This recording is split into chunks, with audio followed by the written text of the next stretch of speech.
What if I told you that you could practice your English speaking right now without opening your mouth, without a textbook, and without another person? Sounds a little strange, right? But it works. And today I'm going to show you exactly how to do it. Hey everyone, welcome back to English Degree. I'm Ethan. And in today's lesson, we are going to talk about one simple habit that can completely change the way you speak English. That habit is this: practicing English conversations inside your own head. Now, before you say, Ethan, that sounds weird, just stay with me for a moment, because once you understand how this works, you are going to want to start doing it today. Here is something interesting about your brain. It is never quiet. Even right now, as you watch this video, there are thoughts moving through your mind. And those thoughts are actually conversations. You are talking to yourself all the time. When your alarm goes off in the morning, you probably think, I really don't want to get up. While you're making breakfast, you might think, I have so much to do today. When you step outside, you might think, it's colder than I expected. These thoughts happen by themselves. You don't plan them, they just come. Now, here is the simple but powerful idea behind today's lesson. Those thoughts are already happening every single day. So why not let some of them happen in English? Instead of thinking about what to have for lunch in your own language, think about it in English. Should I have something warm today? Maybe a bowl of soup? Instead of planning your evening in your language, plan it in English. I think I'll go for a walk later. Then I'll cook something at home. Start small. Start with the everyday thoughts that come naturally. That is your very first step. But we can take this even further. You can actually create short imaginary conversations inside your head. Real situations, real questions, real answers. And you can do all of this before the situation even happens. Let's try an example together. Imagine you need to go to the post office tomorrow. You've never done this in English before. So tonight, inside your head, you can practice. You walk up to the counter. The worker says, "Next, please." You step forward and say, "Hi, I'd like to send this package to another city." The worker asks, "How would you like to send it, standard or express?" You think for a moment and say, "What's the difference in price?" The worker says, "Standard takes 5 days and costs $8. Express takes 2 days and costs $15. You nod and say, "I'll go with standard, please." The worker says, "Sure. Can you fill out this form?" You say, "Of course. Thank you." That whole conversation just happened in your mind. Nobody heard it. Nobody judged it. Nobody was waiting for you. But now, when you walk into that post office tomorrow, you are ready. You know the kind of questions that might come. You have already thought about your answers. The conversation will feel familiar, not frightening. This kind of practice is especially important because of something many English learners experience. Let me describe it and see if it sounds familiar. You're sitting with a group of people. Someone turns to you and asks something simple. So, what do you do for fun? You know those words. You know how to answer. You have the vocabulary. But something happens the moment everyone looks at you. Your mind goes quiet. The words disappear. You feel your face go red, and you say something very short, even though you actually know so much more. This is not a grammar problem. This is not a vocabulary problem. This is a confidence problem. And the reason it happens is that your speaking has not had enough practice. Practicing inside your head builds those repetitions quietly, privately, and safely. You can answer the same question 5 different ways. You can decide which answer sounds best. You can take a full minute to think, and nobody is waiting for you. Your mind becomes a place where English feels comfortable. So what kinds of situations should you practice? The best answer is simple practice. The situations that actually happen in your life. Not complicated business conversations, not advanced debates. Just normal everyday moments. Imagine you are at a petrol station and your card is not working at the pump. You go inside and say to the cashier, "Hi, sorry I'm having a bit of trouble with my card outside." The cashier says, "No problem. Which pump are you using?" You say, "Number 4. The cashier says, "I'll reset it for you. Give it another try now." You say, "Thank you so much." Simple, real, useful. Or imagine you are in a library. You want to borrow a book, but you're not sure if you need a card. You go to the front desk and say, "Excuse me, I'd like to borrow a book. Do I need a library card?" The librarian says, "Yes, you do, but you can sign up today. It's completely free." You say, "That sounds great. What do I need?" The librarian says, "Just a photo ID and your address." You say, "Perfect. I have those with me." Or maybe you're on a train and you're not sure if you're going the right way. You turn to the person beside you and say, "Sorry to bother you. Does this train stop at Central Station?" The person looks up and says, "Yes, it does. About 4 stops from here." You say, "Oh, wonderful. Thank you." They smile and say, "No problem at all." Ordinary moments like these are everywhere, every single day, and every one of them is a chance to practice English. Here is one important tip when you practice inside your head. Don't just practice your side of the conversation. Practice the other person's side too. Think about it this way. If you only practice your answers, you might be surprised by the question. But if you also practice the question, you know what is coming. And knowing what is coming makes you feel so much calmer. Let's say you're imagining a conversation where you are checking into a gym for the first time. The receptionist says, "Hi there.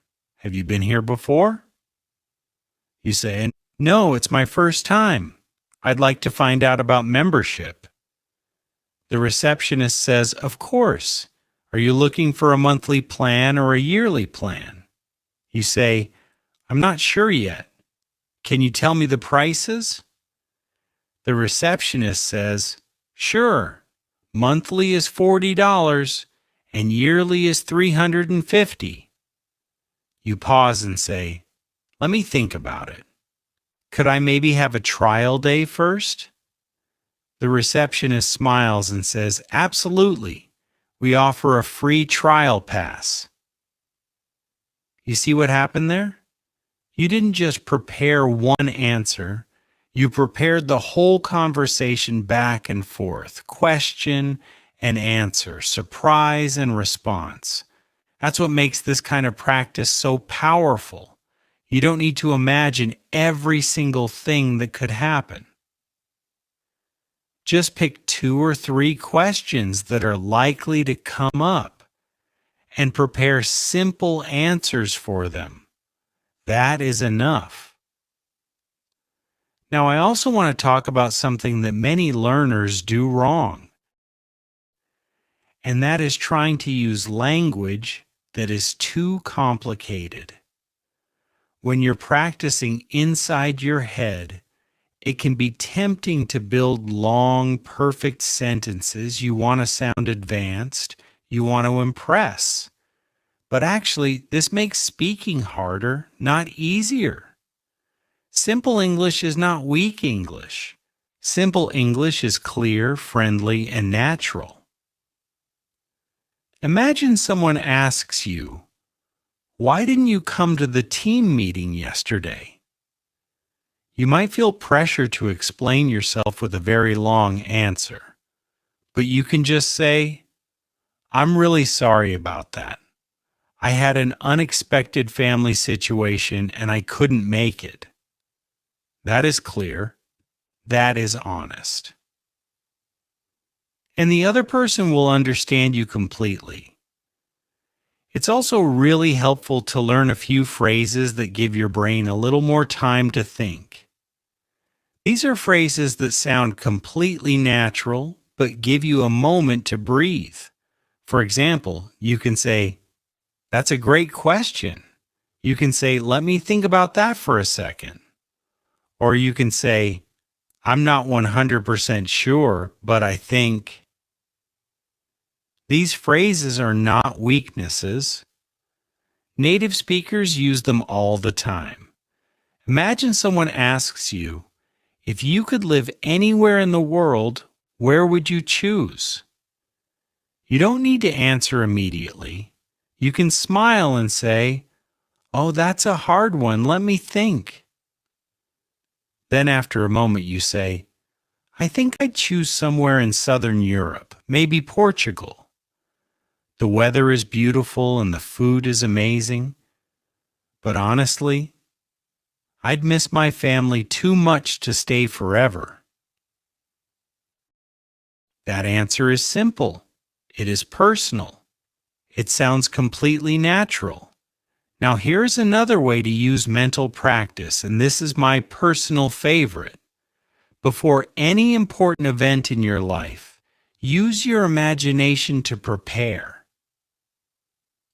Think about something that is coming up for you soon. Maybe you have a doctor's appointment. Maybe you have a job interview.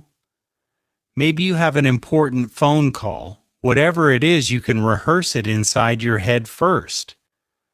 Let's say you have a doctor's appointment. The doctor might ask, "So, what's been bothering you?"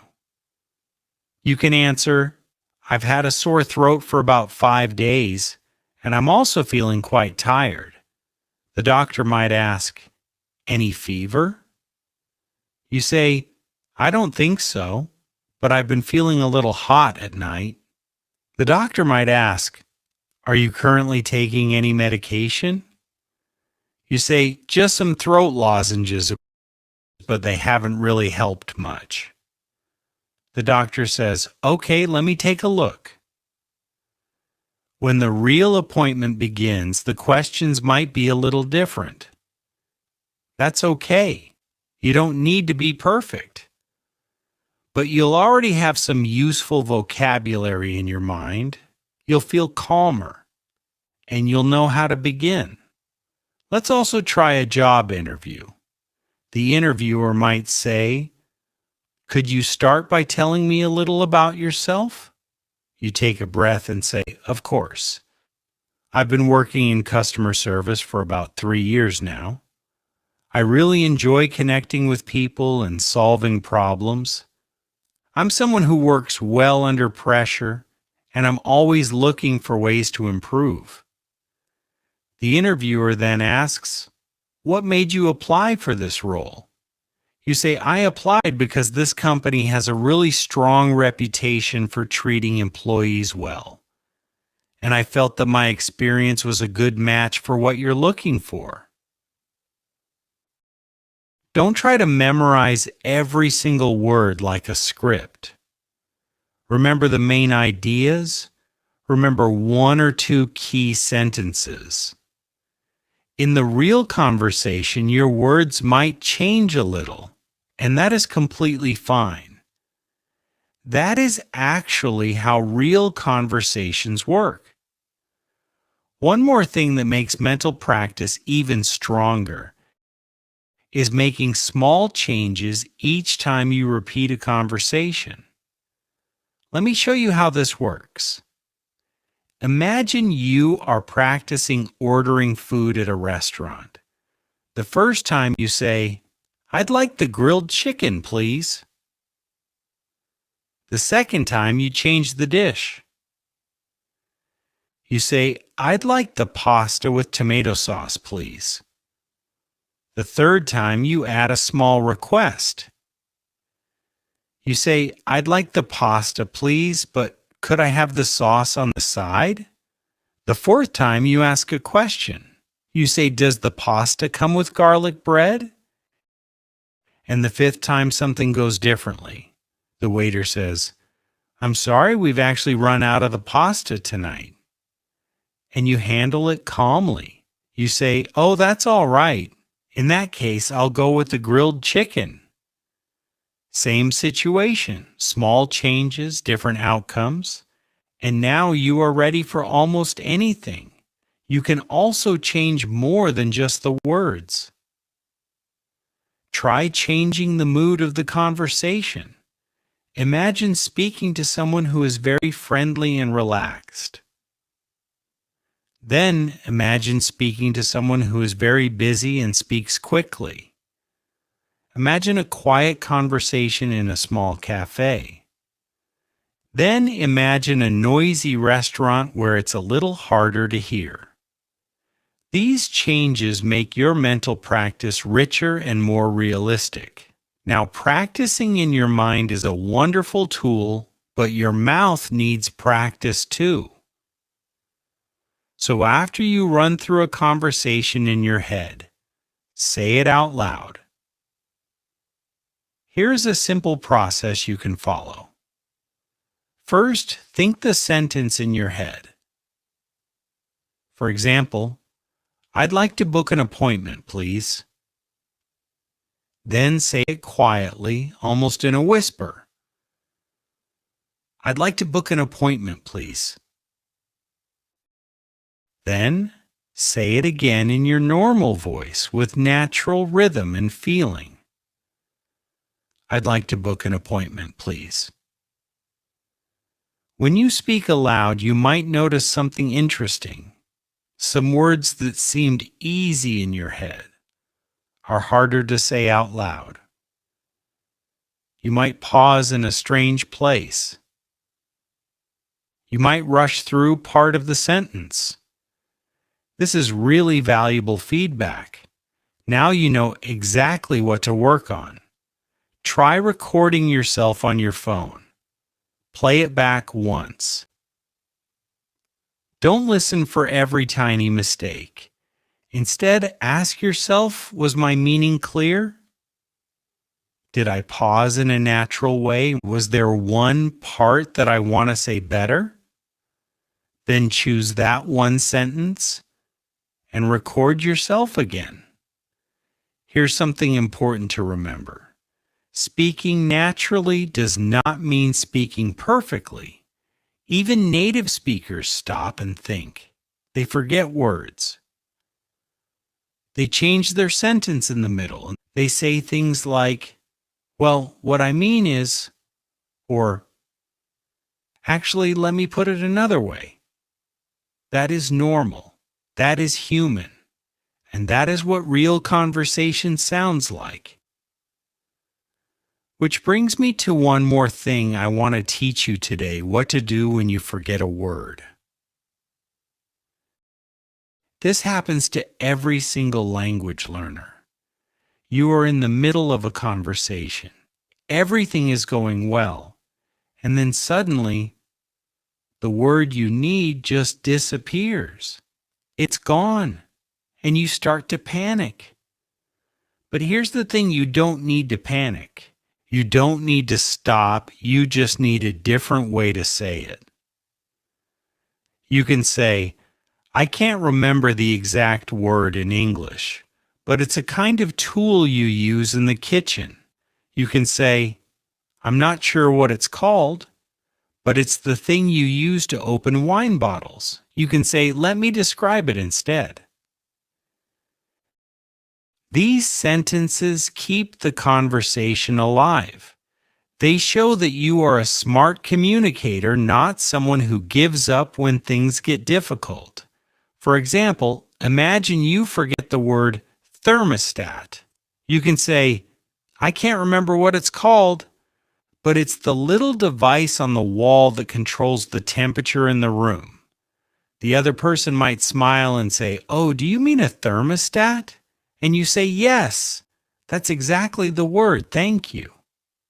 That is a successful conversation. You forgot a word, and you kept going anyway. So how do you make all of this part of your daily life? You don't need to sit down and study for hours. 5 to 10 minutes of mental practice each day is enough, but you need to do it consistently, every day, even on busy days, even on tired days. In the morning, think about your plans for the day in English. While you're walking somewhere, imagine asking a stranger for directions. Before you eat lunch, imagine ordering that meal at a restaurant.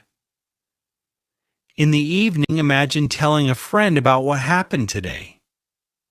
What did you do? What was interesting? What surprised you? And here's a really useful technique. Practice the same question for several days in a row, but give a different answer each time. For example, imagine someone asks you, what have you been doing lately? On the first day, you say, honestly, not much. I've just been working and trying to get enough sleep. On the second day, you say, actually, I've been pretty busy. I started a new project at work and it's been taking up a lot of my time. On the third day, you give a longer answer. You say, it's been a mixed week, to be honest. Work has been stressful, but I had a really lovely dinner with some old friends on Saturday, which made up for it. Same question. Completely different answers. And each answer teaches you something new about how to express yourself in English. Now, I want to be honest with you about one thing. Practicing in your head is powerful, but it cannot replace real conversations completely. Real people are unpredictable. They might ask something you never imagined. They might speak faster than you expected. They might use slang or change the subject suddenly. You still need to have real conversations whenever you can. But here is what mental practice does for you. It builds your confidence before those real conversations happen. It gives you words and phrases that are already warm and ready to use. It makes you feel less nervous because you have been here before, at least in your mind, and it is always available. You don't need to wait for a speaking partner. You don't need to schedule a lesson. You can do it on the bus, in the shower, while you're cooking dinner, or before you fall asleep at night. So here's what I want you to do after this video. Choose one simple situation from your life, something that might happen this week. Imagine the conversation from beginning to end. Play both people. Keep the language simple. Repeat it a few times with small changes. Then say it out loud once. That's it. Just that one small action done every day can make a very big difference over time. Thank you so much for watching today's lesson. I'm Ethan, and this is English Degree. If this video helped you, please give it a like and share it with someone who is also learning English. Every little conversation you practice inside your head is bringing you one step closer to the speaker you want to become. See you in the next one. Take care.